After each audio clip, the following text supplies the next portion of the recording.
Hi guys, hello, welcome to విఆర్1 channel. Just ఇప్పుడే Mumbai Indians versus royal challengers Bengaluru women మధ్యలో first WPL match 2026 కానీ పూర్తవడం జరిగింది. అండ్ ఫస్ట్ మ్యాచే ఏదో ఫైనల్ జరిగినట్టు, ఏదో నాకౌట్ మ్యాచ్ జరిగినంత ఇంట్రెస్టింగ్ జరిగింది. Like complete do or die మ్యాచ్లా జరిగింది. అసలు last ball thriller. First match ఇలా ఉందంటే రాబోయే డబ్ల్యూపీఎల్ మొత్తం ఎలా ఉంటుందో చాలా ఇంట్రెస్టింగ్ అనిపిస్తుంది నాకైతే. అసలు ఎక్స్పెక్ట్ కూడా చేయలేము. ఫస్ట్ హాఫ్ తర్వాత సునాయాసంగా ఆర్సీబీ గెలుస్తా అనిపించింది. ఒక అవుట్ అయినా ముంబై ఇండియన్స్ సునాయాసంగా గెలుస్తా అనిపించింది. అండ్ ఎట్టగేలో ఫైనల్గా ఆర్సీబీ లాస్ట్ బాల్ థ్రిల్లర్లో గెలిచింది. అండ్ మ్యాచ్ విషయానికి వస్తే ఫస్ట్ ఆర్సీబీ టాస్ గెలిచి స్మృతి మందాన ఫస్ట్ బౌలింగ్ ఎంచుకుంది. ఎందుకంటే సెకండ్ హాఫ్లో మోస్ట్లీ డ్యూ పడతారు అనుకున్న అందరూ. అండ్ మంచి బ్యాటింగ్ పిచ్ అనిపించింది. బౌలర్స్ కన్నా కూడా ఈ పిచ్ బ్యాట్స్మెన్స్కి బాగా అనుకూలించింది. సో పిచ్ రిపోర్టర్ కూడా చెప్పారు around it is a 200 pitch అని చెప్పేసి.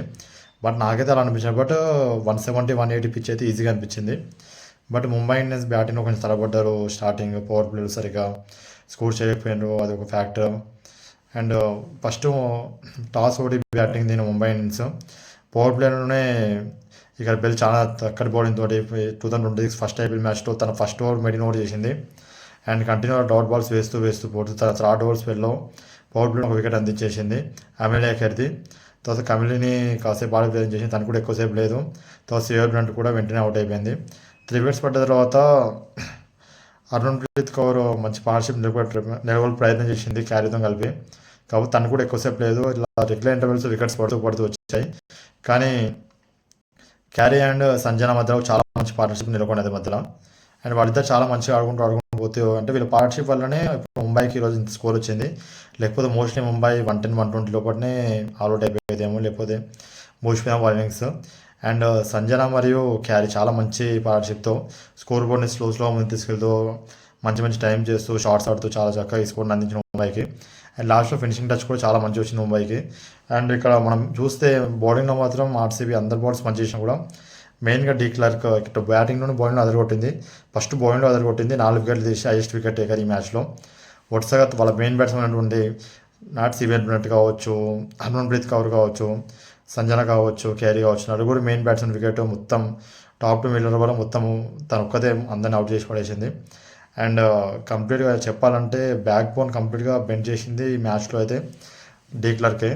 అండ్ ఇటు ఓన్లీ బౌలింగ్ వరకు కాదు, బ్యాటింగ్ కూడా నెక్స్ట్ తను వస్తుంది. బ్యాటింగ్ కూడా వన్ మ్యాన్ షో కంప్లీట్ చెప్పాలంటే వండర్ మ్యాన్ అని చెప్పేసి తన పేరు ఎందుకు ఇచ్చినా క్లియర్గా అందరికీ అర్థమైనట్టు తను ఆడింది.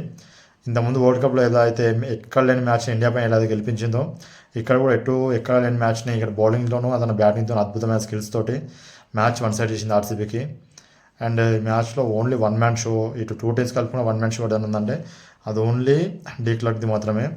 అండ్ ఒక డీసెంట్ టోటల్, మరి ఏవి కాకుండా సరే ఒక డీసెంట్ టోటల్, 4 అయ్యే టోటల్, 5 అయ్యే టోటల్ అంటూ 153 తోటి ముంబై ఇన్నింగ్స్ ఎండ్ చేసిన తర్వాత ఆర్సీబీ ఒక 154 ట్రిక్కీ స్కోర్తోని టికెట్ ఆడుతూనే వాళ్ళు బరిలో దిగారు. అండ్ బరిలో దిగగానే వాళ్ళు అనిపించింది ఏంటంటే గట్టిగా 100 కొడదామని ఫిక్స్ అయినట్టు.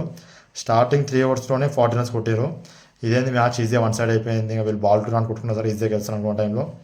అండ్ అదే ఓవర్లో షబ్నమ్ ఇస్మాయిల్ లైన్గా 4 కొడతారు, 4 డాట్ బాల్స్ తెలిసింది. అండ్ ఒక షార్ట్ కొట్టే గ్రౌండ్లో స్మృతి మందన్ అవుట్ అయింది. అసలు అంత ప్రెజర్ తీసుకుని అవసరం లేదు, కాకపోతే తను అనవసరంగా ప్రెజర్ తీసుకొని మరి మ్యాచ్ సుందరం ముడిద్దాం అనుకుందో, లేదు నెక్స్ట్ ఫర్దర్లో రన్ అవుట్ అవసరం అనుకుందో ఇంకేమనుకుందో తెలియదు. బట్ షార్ట్ రన్ అయిపోయి తను అవుట్ అయిపోయింది. తను అవుట్ అయినటువంటి విత్ నెక్స్ట్ 1-2 ఓవర్స్లోనే గ్రేస్ సిరీస్ కూడా అవుట్ అయిపోయింది. అండ్ ఇట్లా రెగ్యులర్ ఇంటర్వెల్స్లో మంచి స్టార్ట్ తర్వాత వీళ్ళు నేదొక్కోలేక రెగ్యులర్ ఇంటర్వెల్స్లో వరుస వీళ్ళు 5 వికెట్ లాస్ అయిపోయారు. తర్వాత అనిపించినందులో ముంబైకి మ్యాచ్ ఆల్మోస్ట్ ఈజీ అయిపోయింది. ఇంకొక వికెట్ పడతారు ముంబై చేతిలో మ్యాచ్ వస్తుంది అనుకున్న టైంలో. ఆ టైంలో అరుంధతి రెడ్డితో కలిసి డీ క్లర్క్, మన బౌలింగ్ హీరోయిన్ అయినటువంటి డీ క్లర్క్ రంగంలో దిగింది. అండ్ ఇద్దరు కలిసి చాలా మంచి partnership, like ball to run partnership వచ్చింది వీళ్ళ మధ్యలో. లాస్ట్ వారం ఒక 2-3 ఓవర్స్ అరుంధతి రెడ్డి టీడర్ కొడుతూ వచ్చారు. అండ్ అక్కడ కూడా రన్ రేట్ అనేది మరీ అంత యూజ్ అయితే లేదు, ఇట్స్ అరౌండ్ 9 runs per ఓవర్గా వస్తూ వచ్చింది. అండ్ ఆ టైంలో అరుంధతి రెడ్డి ఒక మంచి పార్ట్నర్షిప్ తర్వాత ఒక షార్ట్ కొట్టిపోయి అవుట్ అయిపోయింది. అండ్ తర్వాత ఇంకా అందరూ టైలర్స్ అండ్ బౌలర్స్ ఉన్నారు. డీ క్లర్క్ మాత్రం 1 నుంచి ఫైట్ చేయాల్సి వస్తుంది. తన సపోర్ట్ ఎవరు ఇస్తాను అనుకున్నప్పుడు స్టాంగా పాటిల్ వచ్చింది, తను నెక్స్ట్ ఓవర్ తను కూడా అవుట్ అయిపోయింది.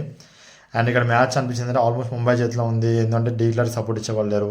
కాకపోతే తను ఉంటే మాత్రం లాస్ట్ వరకు మ్యాచ్ గెలుస్తాలే అక్కడ పెడితే చాలా క్లోజ్గా అయితే వస్తుంది ప్రతి ఒక్కరు నమ్మారు. అండ్ అందరికి తెలుసు కూడా తను ఎలాంటి హిట్టింగ్ చేయగలుగుతావు, ఈజీగా బౌండరీస్ క్లియర్ చేయగలుగుతావు, తనకు ఉన్నటువంటి పవర్ అలాంటిది. అండ్ తనతోని ప్రేమరావుతో జత కట్టింది డీ క్లర్క్. అండ్ ప్రేమరాజ్ కూడా వచ్చినప్పుడు డాట్ బాల్స్ ఆడి తను లాస్ట్ ఓవర్లో 4 కొట్టింది. నెక్స్ట్ ఓవర్ కూడా మళ్ళీ లాస్ట్ ఓవర్లో 4 కొట్టింది. బట్ ఇక్కడ లాస్ట్ ఓవర్కి వస్తే మ్యాచ్ లాస్ట్ ఓవర్లో 18 రన్స్ ఉన్నాయి. సో దీనికన్నా ముందు 19th ఓవర్లో ఆల్రెడీ ఒక క్యాచ్ డ్రాప్ చేసింది ఎవరు షివేబ్ బ్రంట్ ఇస్మాయిల్ బౌలింగ్లో. ఆ క్యాచ్ పట్టుంటే మ్యాచ్ అక్కడనే అయిపోయేది. వీళ్ళు ఒక 15-20 రన్స్ తేడాతో వీళ్ళు గెలిచేవాళ్ళు. ఆ క్యాచ్ మిస్ చేసిన తర్వాత వీళ్ళు నెక్స్ట్ ఒక 2Dకి పరిగెత్తారు. 2Dకి పరిగెత్తినప్పుడు కూడా అక్కడ క్యాచ్ కొంచెం టఫ్ క్యాచ్ బట్ అది మిస్ అయింది. కానీ ఈజీ రన్అట్ ఆప్షన్ ఉండే. ఈజీ రన్అట్ ఆప్షన్ ఉండి ఫస్ట్ మ్యాచ్ ఇలా ఆడుతున్నాడు కమ్లీని. తను మంచిగా పిక్ చేసి బాల్ని కొట్టింది కాబట్టి తను బాల్ని కొట్టే టైంలో గ్లౌస్ నుంచి బాల్ జారిపోతుంది కాబట్టి ఎంపైర్ డిసిషన్ అవుట్ ఇచ్చారు. అండ్ అందరూ ఆర్సీబీ ఫ్యాన్స్ ఊపిరి పీల్చుకున్నారు. ముంబై ఫ్యాన్స్ కాస్త డిసప్పాయింట్ అయ్యారు.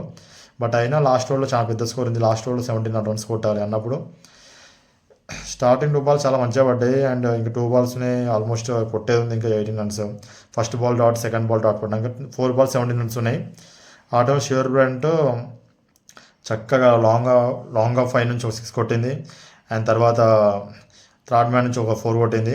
అండ్ ఇంకా ఉంది 2 balls it's only required 7 runs అన్నప్పుడు నెక్స్ట్ బాల్ తను ఇంకో 6 కొట్టింది. And last ball 3 last ball 1 run కొట్టే ఉండి. కాకపోతే అక్కడ ఆల్రెడీ 2D తీసినప్పుడు స్కోర్ కార్డ్ కొంచెం తక్కువ ప్లేట్ చేసింది 2 రన్స్ అని చెప్పి. అంటే కరెక్ట్ చూస్తే 1 రన్ అది. సో లాస్ట్ బాల్ కొడితే విన్ అయిపోతారు ఒక సింగిల్ తీసుకుంటే. ఆ టైంలో షివేబ్ బ్రంట్ స్ట్రేట్ డౌన్ వచ్చేసి స్ట్రేట్గా ఒక 4 కొట్టేసింది. అండ్ అసలు ఊహించకుండా 1 మ్యాన్ షోగా ఇటు బౌలింగ్లోనే బ్యాటింగ్తోనూ ఆర్సీబీ విత్ ఇన్ తన ఒంటి చేత్తో తను డిక్లర్ గెలిపించేసింది.